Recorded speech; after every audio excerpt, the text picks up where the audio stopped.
Les Schtroumpfs, c'est toute mon enfance. J'adorais suivre les aventures de ces petits personnages bleus. Je me souviens, chaque Schtroumpf avait sa personnalité, il y avait le chef, le grand Schtroumpf, le moralisateur, le Schtroumpf à lunettes, le râleur, le Schtroumpf grognon, le comique, le Schtroumpf farceur, et bien sûr la belle et blonde Schtroumpfette qui, si je me souviens bien, a été envoyée dans le village par le vilain sorcier Gargamel pour semer la zizanie.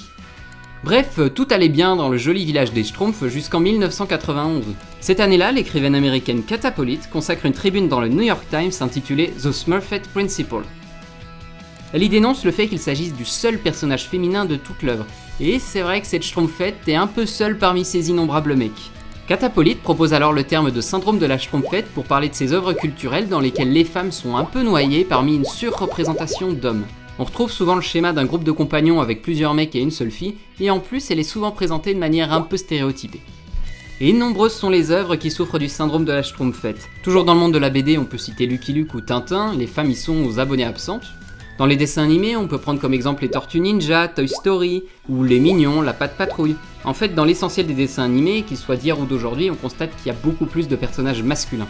Même des dessins animés comme La Reine des Neiges, qu'on pourrait qualifier de dessins animés pour filles, eh ben les personnages masculins ils sont beaucoup plus nombreux, vous pouvez compter. Côté film, les exemples ne manquent pas non plus.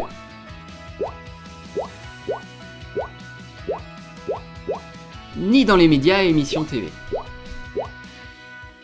Bon d'accord, certaines œuvres comptent plus de garçons que de filles, mais on peut supposer que c'est le cas dans les œuvres pour garçons, tandis que dans les œuvres pour filles, ça doit être l'inverse, enfin ça serait à peu près logique. Mais dans la réalité, c'est pas vraiment ce qu'on retrouve. Quand une œuvre elle est destinée aux garçons ou elle est neutre, on est quasiment certain d'y retrouver beaucoup plus d'hommes que de femmes. A l'inverse, si une œuvre est destinée aux filles, là la parité va être à peu près respectée et on va trouver 50-50 entre les garçons et les filles. Et oui, il faut bien que les filles puissent trouver un amoureux. N'hésitez pas à faire vous-même le test et à compter la différence entre les hommes et les femmes dans le prochain livre que vous allez lire ou le film que vous allez regarder. Vous pourrez constater qu'il y a souvent de gros déséquilibres.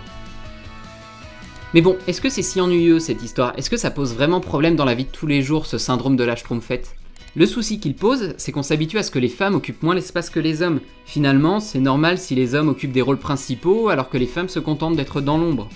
Voilà, vous savez tout ce qu'il y a à savoir sur le syndrome de la Schtroumpfette. Ah et bien sûr, les femmes ne sont pas les seules à en être victimes, toutes les minorités sont sous-représentées dans les œuvres culturelles.